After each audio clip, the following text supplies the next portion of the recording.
Hello students, good afternoon to everyone. आज हम लोग पढ़ेंगे पोटेंशियोमीटर। ये पोटेंशियोमीटर जो है क्लास 12 बोर्ड के लिए भी इम्पोर्टेंट है और इंजीनियरिंग मेडिकल कंपटीशन के लिए भी उतना ही इम्पोर्टेंट। इसलिए इसके विषय में डिटेल्स हम लोग जानें और इसके बाद हम लोग क्वेश्चन भी इसको करेंगे। ठीक है, हम लोग जानेंगे इसमें पोटेंशियोमीटर में कि पोटेंशियोमीटर क्या है, उसका डिस्क्रिप्शन जानेंगे, उसका प्रिंसिपल जानेंगे, सेंसिटिविटी ऑफ पोटेंशियोमीटर क्या होता है ये जानेंगे और साथ साथ इसका एप्लीकेशन भी जानेंगे। ठीक है, तो पोटेंशियोमीटर पहले ये हम लोग समझे कि पोटेंशियोमीटर क्या है। तो potentiometer is one of the most important versatile electrical instrument. Uses कहता है it is use to measure the potential difference, comparison the EMF of the cells, to calculate the value of EMF of the cell, find out the internal resistance of the cell. We also measure the current passing through the given resistance. And other uses भी इससे होते हैं, इसलिए इसको हम लोग बोलते हैं वर्सटाइल इलेक्ट्रिकल। तो देखिए हम लोग जाने कि क्या है potentiometer.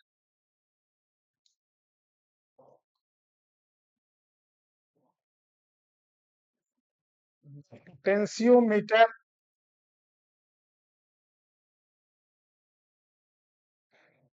is one of the most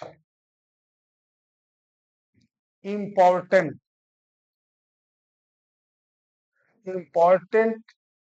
versatile electrical instrument.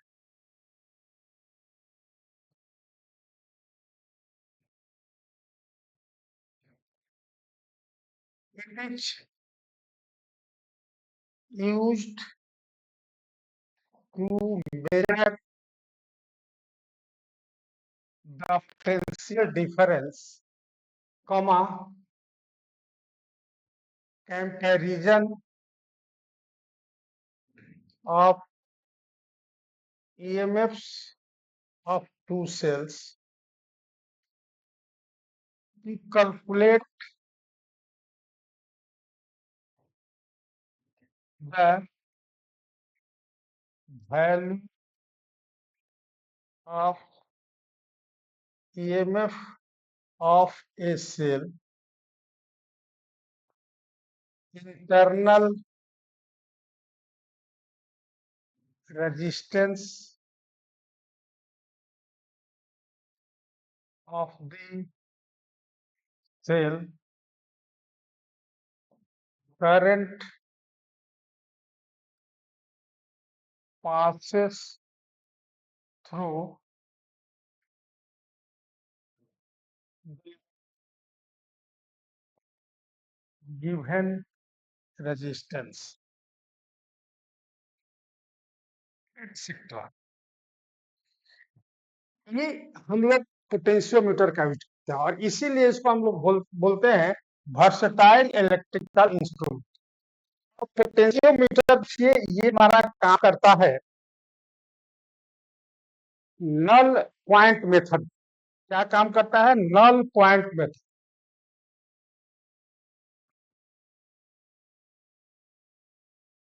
जो भी इंस्ट्रूमेंट देखिए, जो पॉइंटर टाइप इंस्ट्रूमेंट्स होते हैं लाइक वोल्ट, उससे अगर हम पोटेंशियल डिफरेंस मापेंगे तो एटलीस्ट 1% एरर जरूर होगा। ठीक है, other instruments, the instruments which works on pointer type say a voltmeter। तो इससे हम लोग जो पीडी मापते हैं तो एटलीस्ट 1% जो होता है 1% एरर निश्चित रूप से मिलता है। और चूंकि ये हमारा नल पॉइंट मेथड पर काम करता है, इसमें current passing through the potentiometer wire is 0। तो इसलिए नल पॉइंट मेथड में काम करता है, इसलिए मेजरमेंट जो होता है, measurement more precisely and accurate.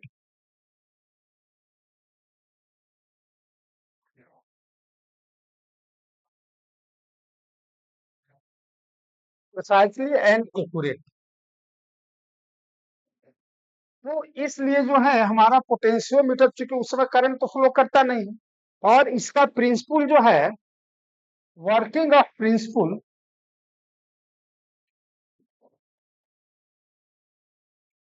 Principal lying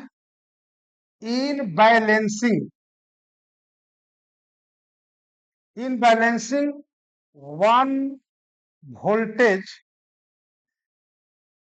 to another against another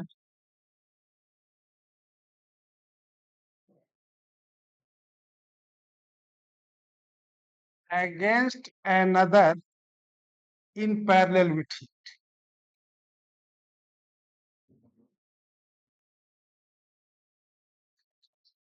ये हमारा पोटेंशियोमीटर। अब इसका देखिए डिस्क्रिप्शन क्या हो पोटेंशियोमीटर। पोटेंशियोमीटर में देखिए, इसमें जो होता है, ए बी जो है वायर है, और ये वायर होता है लगभग 5 से 10 मीटर, और ये 5 से 10 मीटर वायर है। एक wire, each wire of length 1 metre होता है, और ये वायर जो पोटेंशियोमीटर का होता है, ये मैंगनीन या कॉन्स्टेंटेन का बना होता है, जो एलॉय होता है। और ये जो है, ये वायर जो है, ये वुडन बोर्ड पर स्ट्रेच होता है, जो 1 मीटर स्केल के साइड में होता है। इसका कंस्ट्रक्शन अगर हम देखें तो देखिए, ये क्या होगा कि ये वायर है, ये आपका ठीक सिल्वर कॉपर स्ट्रिप होता है,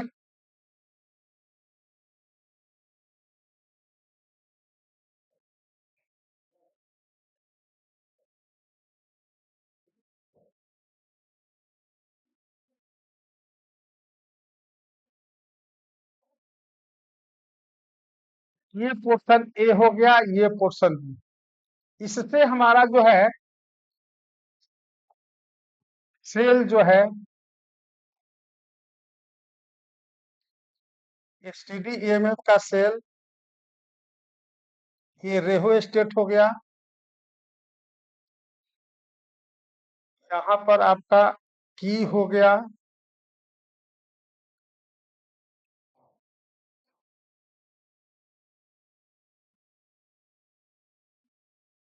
और ये आकर के इस बी से कनेक्ट हो जाता है।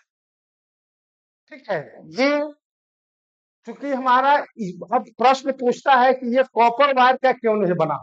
ए बी जो है हमारा, इसमें जो ए बी है, ये कॉपर वायर का क्यों नहीं बना, क्योंकि कॉपर वायर की रेजिस्टिविटी बहुत कम होती है, और temperature coefficient of resistance high होता है, रेजिस्टेंस हाई होता है। और ये जो एलॉय होता है, इसकी रेजिस्टिविटी हाई होती है, और टेम्परेचर कोफिशिएंट ऑफ रेजिस्टेंस लो होता है। यानी एलॉय जो है ऑलमोस्ट ऑल जो टेम्परेचर से इंडिपेंडेंट होता है। ठीक है, तो इसलिए हमारा ये कॉन्स्टेंटिन या मैग्नेनिन का बना होता है। ये जो है इसका पॉजिटिव, ये सेल स्टेडी ईएमएफ का होता है, जिसका पॉजिटिव टर्मिनल ए से जुड़ा होता है, और ये फ्लो रेहो स्टेट एंड की के से कनेक्टेड होता है, जो कि याद आ जाता है नेगेटिव टर्मिनल बी पर। ठीक है, और ये जो है, ये हमारा जो सर्किट है, यहाँ पर ये सर्किट दिखाया गया है। ये जो ए बी वायर है, हमने देखा इस तरह से, यहाँ पर मीटर स्केल होता है, ये मीटर स्केल होता है। ठीक है, ये मीटर स्केल होता है, जो कि वायर की लेंथ मेजरमेंट में काम कर। ठीक है, ये 1 मीटर का है। अब मान लीजिए कि आप यहाँ पर आए, तो यहाँ पर आए तो 1 मीटर, 2 मीटर, 200 जो सेंटीमीटर होगा उतना से, मतलब 225, 30 जो भी होगा, इस मीटर स्केल से इस वायर का हम लेंथ मेजरमेंट कर लेते। ये हमारा एबी जो है यहाँ पर हमने शो कर दिया है एबी। अब ये जो सेल रेहो स्टेट एंड की से जो connection, that is known as primary cell, या इसको ड्राइविंग सर्किट भी बोलते हैं। This circuit is known as primary circuit और ड्राइविंग सर्किट। और इसमें जो है हमारा, चूंकि ये रेहोस्टेट यूज होता है कि कांस्टेंट करंट हम इस सर्किट में एबी वायर में हम फ्लो करा रहे, रेहोस्टेट के माध्यम से करंट को चेंज भी किया जा सकता है, ठीक है, इसलिए। और ये वोल्ट मीटर जो है हम इस चेक करते हैं, वोल्ट मीटर का पॉजिटिव टर्मिनल जो है इस पॉजिटिव सेल ए से, यहाँ पर जो है सेल जहाँ पॉजिटिव जुड़ा हुआ है पॉजिटिव, और इसका निगेटिव टर्मिनल जो है एक जॉकिस जुड़ा होता है, जिसको कि ये हमारा मेटल जो है स्टिफ होता है, मेटल का बना होता है जॉकी, ठीक है। और ये जॉकी जो है इस कनेक्टेड होता है।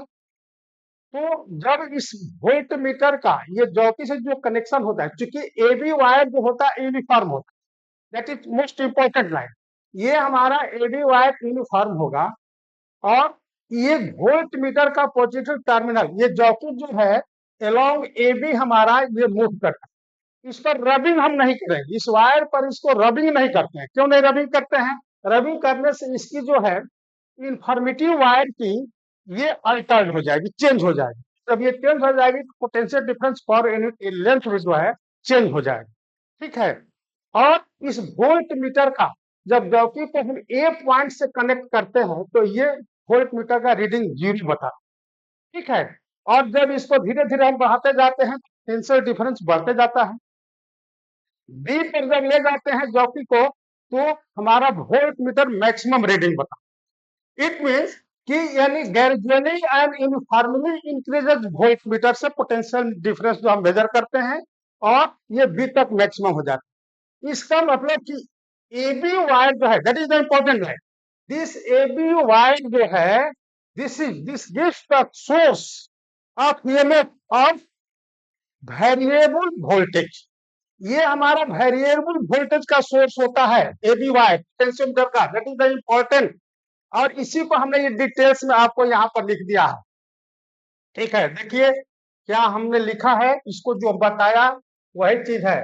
The potentiometer consists of a uniform resistance wire made of manganese और कांस्टेंटीन, ठीक है। ये वायर जो है 5 to 10 मीटर लॉन्ग, ठीक है, about 5 to 10 metre long, 1 metre long each, kept stretched on a wooden board and lying along a metre scale. Metre scale इसमें हमने जो दिखाया था मीटर स्केल के साइड में ये रहता है।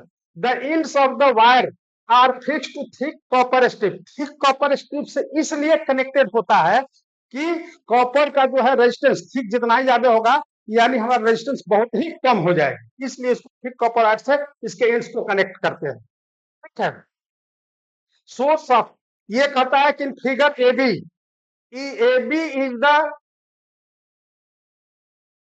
AB is the potentiometer wire which is connected to a source of STD EMF E। STD EMF E से जो है ये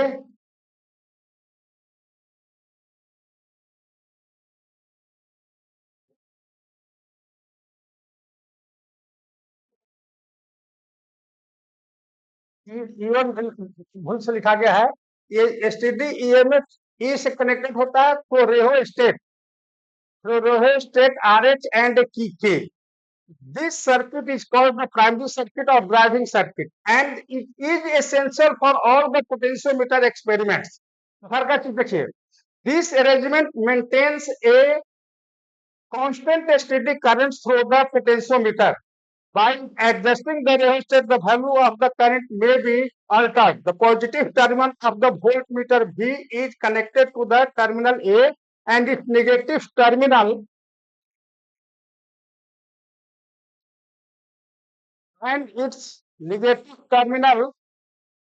to the jockey, which is a metal slider that can be moved along the potentiometer wire। The jockey should not be rubbed against the wire. If it is rubbed, the uniformity of the wire may be changed। This will change the potential difference per unit length of the wire। When the jockey gauge is connected to the voltmeter A, then the meter will read 0 volts। If the jockey is connected to B, the reading of the voltmeter will be maximum।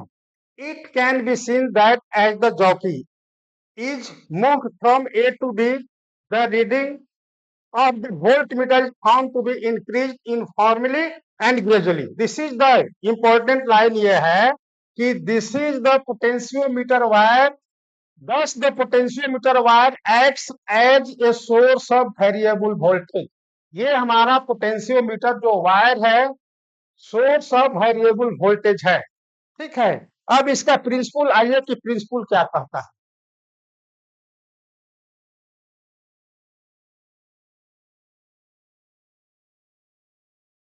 अब आइए principal, principal क्या कहता है potentiometer.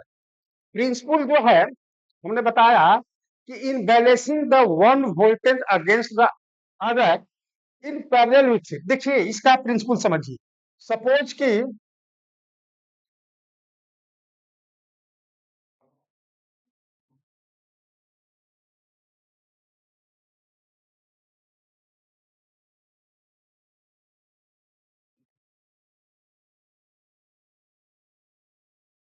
ये दो cell है, EMF E1 और E2.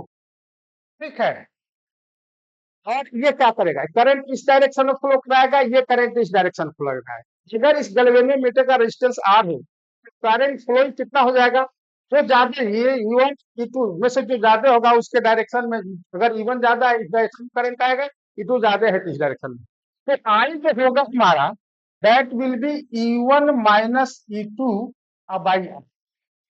ठीक है, अब इस दोनों सेल में से अगर one cell adjustable and when E1 is equal to E2, तो हमारा I इज इक्वल टू क्या हो जाएगा, I इज इक्वल टू हो जाएगा 0। यानी गैल्वेनोमीटर से जो है हमारा डिफ्लेक्शन नहीं बताएगा, करंट 0 पास करेगा। ठीक है, यही प्रिंसिपल काम करता है यहाँ। ये जो है हमारा सोर्स, जो पोटेंशियोमीटर का जो ये वायर ए बी था, ठीक है, इसको हमने कनेक्ट कर दिया।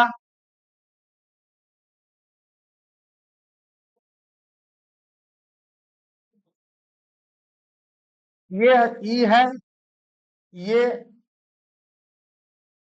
आर एच है एंड ये के है।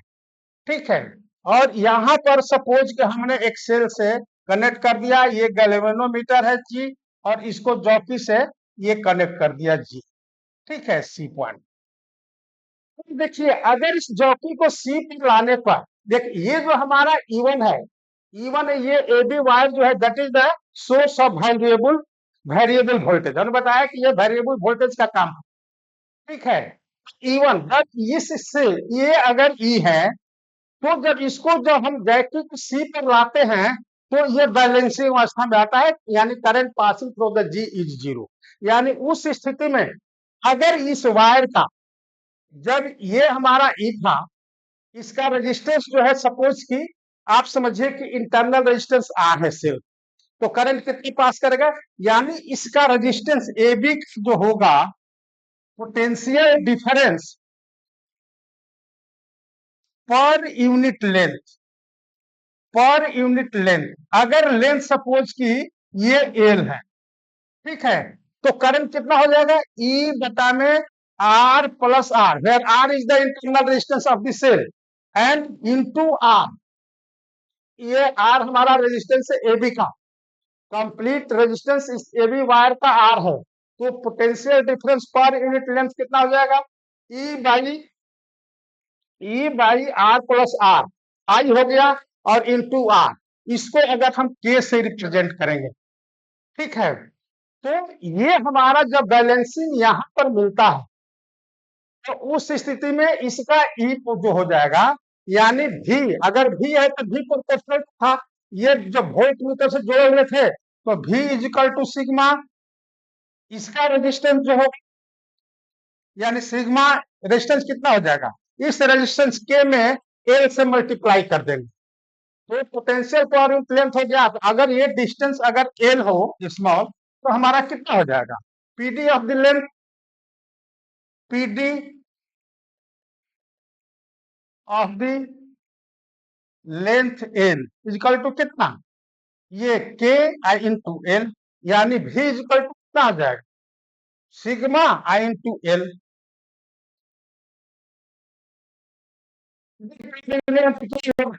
PD of the length L is equal to K into L हो गया, भी इज इक्वल टू इतना हो गया, यानी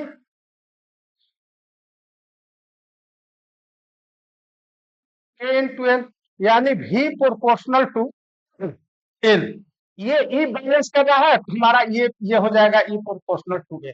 आप इसको इस तरह से भी समझे कि ये कांस्टेंट कैसे होगा। अगर इस वायर का ये हमारा बैलेंसिंग पॉइंट है, तो v इजिकल टू इसका v इजिकल टू क्या हो जाएगा आई आर।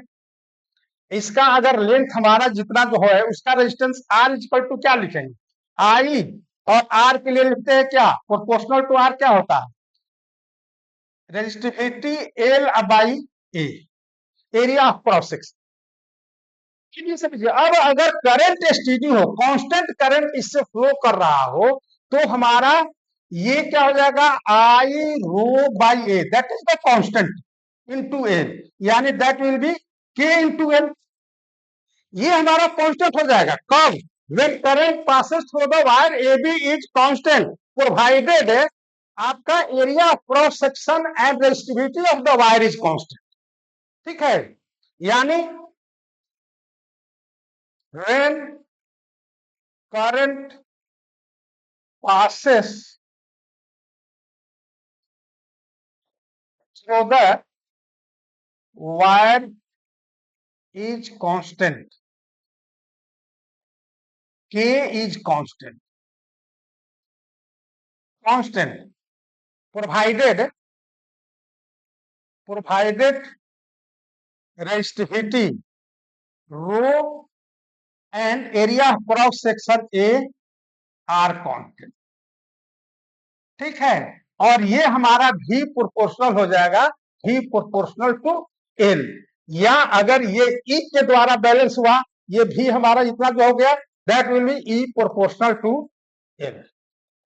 ठीक है, यानी this that V proportional to L, K equal to क्या हो गया, K इक्वल टू हो गया आपका पोटेंशियल पर यूनिट लेंथ, यानी potential difference per unit length. ठीक है, K इजिकल टू जो हो गया V proportional equal to K L, यानी K equal to V by L या E by L, that potential difference per unit length, that is the potential gradient.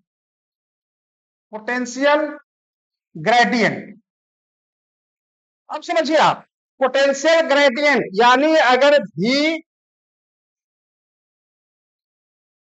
इधर V हो और इधर L हो, तो हमको जो ग्राफ मिलेगा ये स्ट्रेट लाइन मिलेगा V प्रोपोर्शनल टू L, यानी potential difference through the length of the potentiometer wire is proportional to length its length.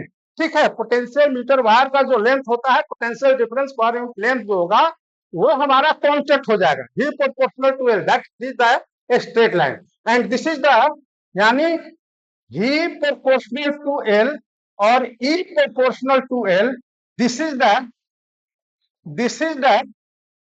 principle of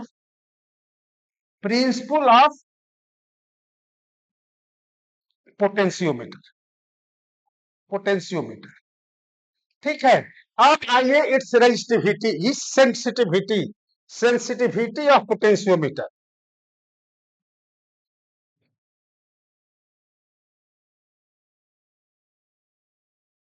potentiometer sensitivity हमने क्या किया, V प्रोपोर्शनल टू L, यानी V equal to K।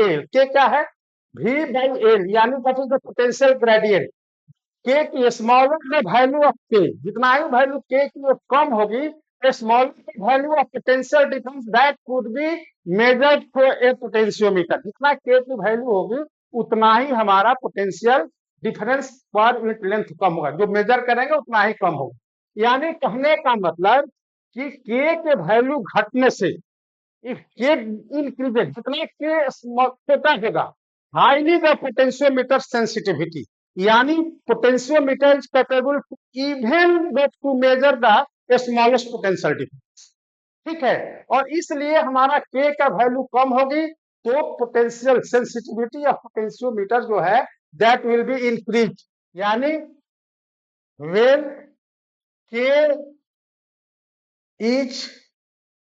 K decreases,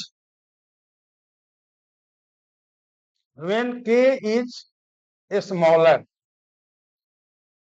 higher the sensitivity of potentiometer. That is, for given voltage, by increasing the length of the wire, K decreases,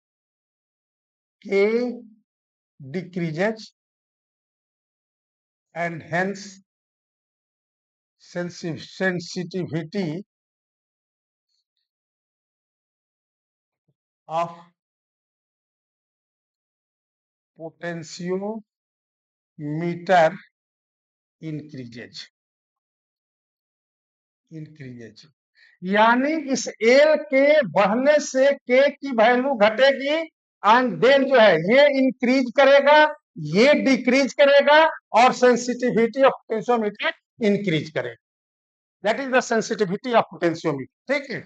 अब इसका आइए application में हमने कहा इसका देखिए 3 इंपॉर्टेंट है जो कि आपको बोर्ड में भी पूछता है. Comparison the EMF of this cell. ठीक है. और आपका यह वैल्यू, अगर उस कंपैरिजन दो सेल है, दोनों सेल में से किसी एक का ईएमएफ मालूम हो तो दूसरे का ईएमएफ कैलकुलेट कर सकते हैं. और तीसरा होता है कि इंटरनल रेजिस्टेंस, उसको हम कैसे मेजर करें. तो EMF application of the EMF of the cell, देखिए इसका जो है फिगर समझिए. ये हमारा पोटेंशियोमीटर वायर है.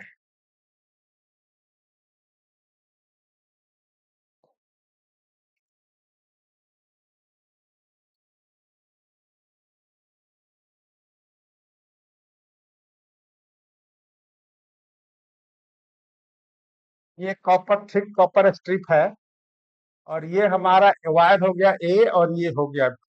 यहाँ पर आपका प्राइमरी सर्किट आ गया.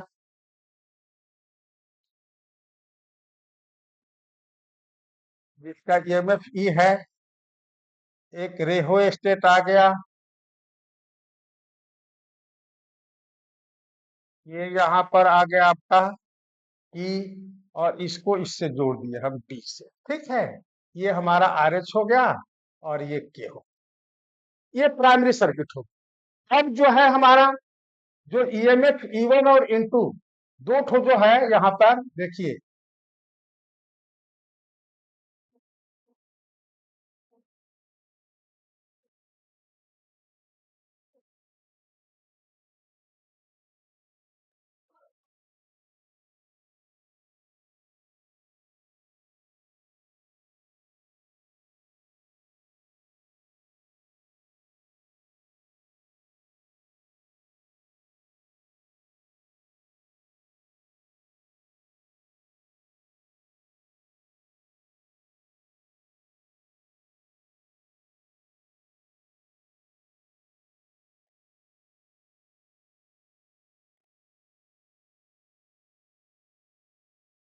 E1 E2.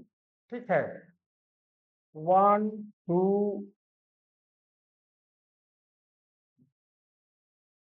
3 1 2 3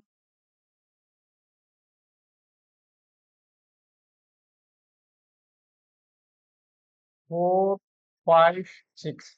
अब देखिए दो सेल E1 और E2, इसके ईएमएफ अब जो है कंपैरिजन कर ली.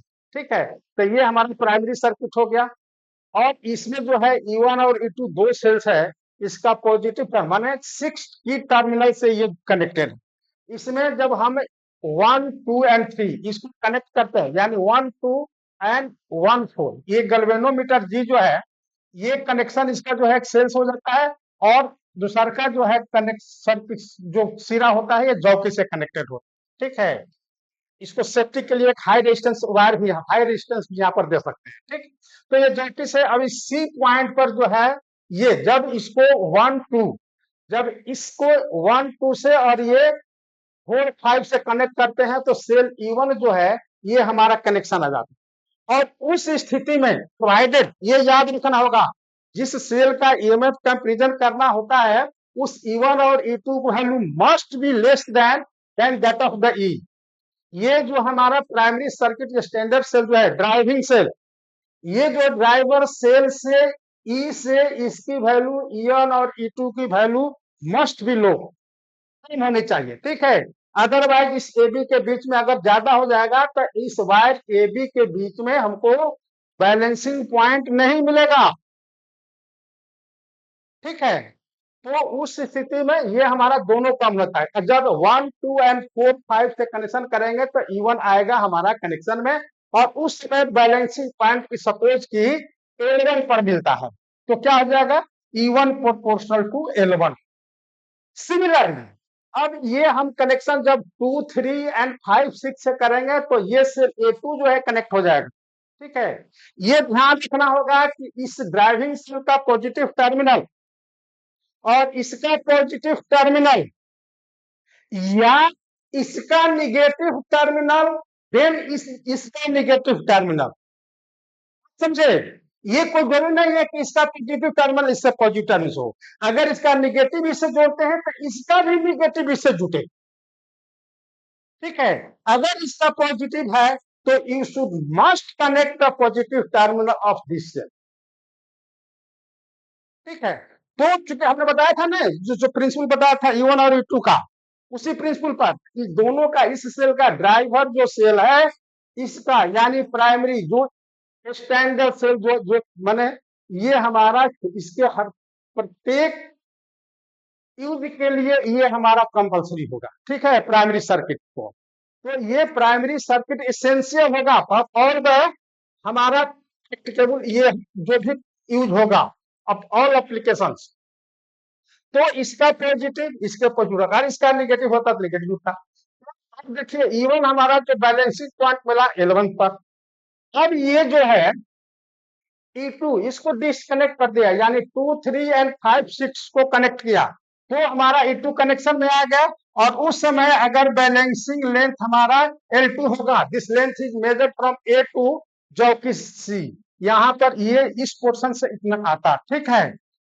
तो अगर L2 से होता, E2 कनेक्ट किया तो L2 मिला, तो ये हो गया। अब दोनों इक्वेशन को हम हल करेंगे तो क्या लिखेंगे, E1 by E2 is equal to L1 by L2, ठीक है। अब E1 बाई E2, अब इसमें से सपोज की E2 की वैल्यू अगर मालूम है, E1 इज इक्वल टू क्या हो जाएगा, इफ E2 नोन नोन, तो E1 is equal to L1 बटा में L2 इंटू E। अगर E1 मालूम होता तो E1 L2 by L1 into E1, कोई एक की वैल्यू मालूम हो दूसरे को कैलकुलेट कर सकते हैं, तो ये हमारा एप्लीकेशन हो जाएगा इसका, ठीक है। वह चीज हमने इसमें लिख दिया है, comparison of EMF of two cells, the connections are made as shown in the figure, जो फिगर हमने किया है, ठीक है। The accumulator E, a key K and a resistor RH are connected in series to the potential terminals A and B, which form that primary circuit. Make sure that the positive of the cell E is connected to the terminal A. The cell whose EMFs E1 and 2 are to be compared are connected to the 6 terminal key such that when the key is close to the positive terminal key, such that when the key is close to the positive terminal of A, यानी इसका positive है तो इसके भी positive terminal से ही जुटे, जो हमने बताया, ये चीज में लिखा हुआ है जो हमने बताया, सो हमने ये लिख दिया, ठीक है। E1 and E2 are to be compared are connected to 6 terminal key such that when the key is close to positive terminal key, such that when the key is close the positive terminal A of the potentiometer, the negative terminal of the E1 and E2 are connected to the 6 terminal key. One terminal of the galvanometer is connected to the end A and the other terminal jockey through a higher resistance, ठीक है। तो ये आपका comparison हुआ। Next आइए, यही हमने निकाल दिया आपका E1 बटे E2 इक्वल टू L1 बटे L2। अगर आइदर E1 और E2 जो भी मालूम हो, तो E1 मालूम हुआ तो E2 का हम वैल्यू निकाल सकते हैं, E2 मालूम होगा तो E1 का वैल्यू निकाल सकते हैं। ठीक है, बैलेंसिंग पॉइंट। अब आइए internal resistance. Internal resistance this cell कैसे मेजरमेंट करेंगे? ये हमारा एबी जो है,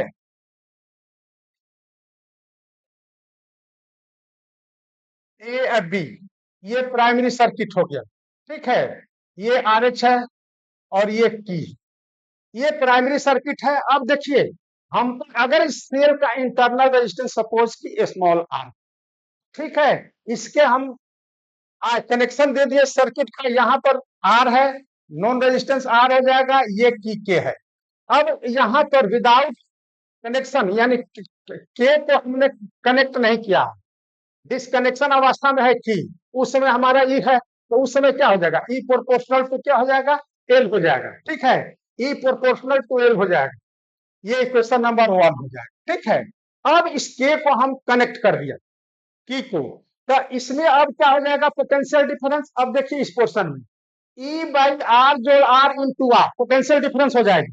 और उस समय में अगर बैलेंसिंग पॉइंट हम L2 पर मिलता है, शुरू में जब ये कनेक्ट नहीं था तो E directly proportional to L था, क्योंकि E by R into R, E by R I into R तो कट जाएगा, अब बटा में ये आपका हो जाएगा प्रोपोर्शनल टू एल हो जाएगा। ठीक है, जब इसको कनेक्ट किया, माने ये डिसकनेक्ट था, तो हमारा ई प्रोपोर्शनल टू L1 था। अब इसको जब हमने कनेक्ट कर दिया, अब कितना पोटेंशियल डिफरेंस इसमें हो जाएगा? करंट हो जाएगी ई बटा में आर जोड़ आर और into R, that is the potential difference. और उस स्थिति में ई बटा में आर जोड़ आर और into R, that will proportional to L2।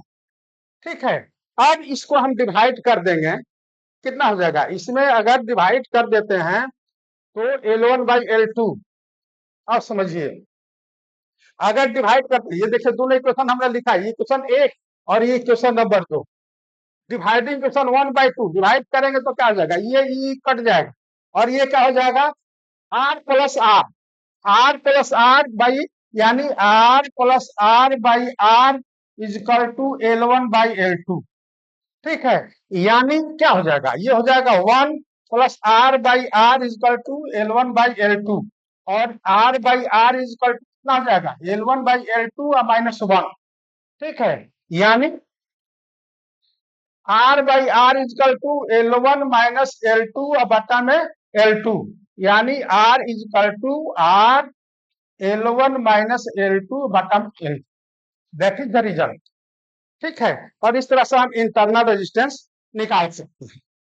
ठीक है, तो ये इंपॉर्टेंट होगा, पोटेंशियोमीटर वायर जो इंपॉर्टेंट होगा। एक क्वेश्चन हम लोग देखते हैं,